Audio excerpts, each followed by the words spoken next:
With the BBC News, I'm John Collins. Two men who planned a mass gun attack on the Jewish community have been jailed for life. Walid Sadawi, who's 38, and 52-year-old Ammar Hussain were given jail terms of at least 37 and 26 years respectively. Preston Crown Court heard how the pair wanted to carry out an ISIS-inspired plot in Manchester. Yoni Finlay was injured in last year's synagogue attack in the same city and was due to go on the march that the terrorists had targeted. It's very, very scary to think that they wanted to attack really every facet of Jewish life, whether it was schools, communal buildings. Where does that hatred come from, and what does it achieve? Meanwhile, a decision to ban Palestine Action as a terrorist group last year has been ruled unlawful by the High Court. The judges said while there was a difficult balance to be struck, the Home Office's current stance was disproportionate. The ban will remain in place while the government appeals the decision.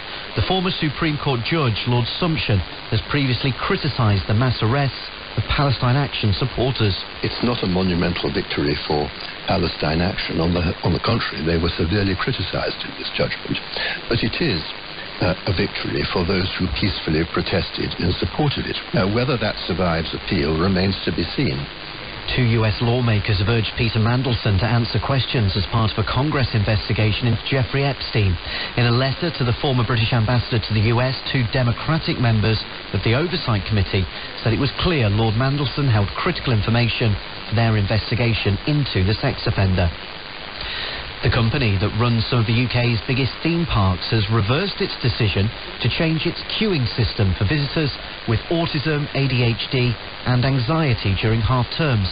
More than 25,000 people signed an online petition after Merlin said that it would no longer be eligible for a ride access pass.